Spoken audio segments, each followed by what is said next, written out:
हिंदू धर्म में त्रिदेव ब्रह्मा, विष्णु और महेश को सभी देवताओं में सबसे श्रेष्ठ और पूजनीय माना जाता है, जिसमें ब्रह्मा देव को सृष्टि का रचयिता, श्री हरि विष्णु को सृष्टि का पालनहार और शिव जी को सृष्टि का विनाशक माना गया है।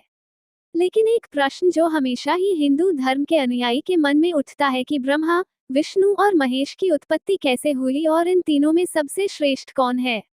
शिव पुराण के अनुसार भगवान सदाशिव का जन्म नहीं हुआ था। शिव जी स्वयंभू है, अर्थात सदाशिव प्रकट नहीं हुए थे। वह तो निराकार परमात्मा है जो तब भी थे जिस समय पूरी सृष्टि अंधकार में लीन थी। उस समय सृष्टि में न ही जल था, न ही अग्नि और न ही वायु।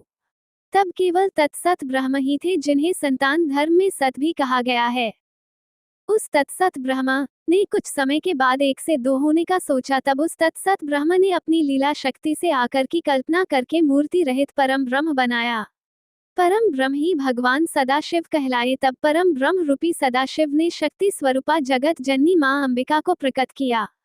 तब इसी परम ब्रह्म रूपी सदाशिव और अंबिका से ब्रह्मा, विष्णु और महेश की उत्पत्ति हुई। ऐसा माना जाता है कि परम ब्रह्म सदाशिव और मां अंबिका ने सबसे पहले भगवान शिव की उत्पत्ति की, जिन्हें सृष्टि का संहारक कहा जाता है। उसके कुछ समय बाद सृष्टि निर्माण के लिए सदाशिव ने अपने वामांग पर अमृत मला, जिससे एक पुरुष प्रकट हुआ। सदाशिव ने उस पुरुष को व्यापक के कारण विष्णु नाम दिया। इसके बाद सदाशिव ने अपने दाहिने हाथ से एक दिव्य ज्योति उत्पन्न करके उसे विष्णु जी के नाभि कमल में डाल दिया। कुछ समय बाद विष्णु जी की नाभि कमल से ब्रह्मा जी उत्पन्न हुए। इस प्रकार त्रिदेव ब्रह्मा, विष्णु और महेश की उत्पत्ति हुई।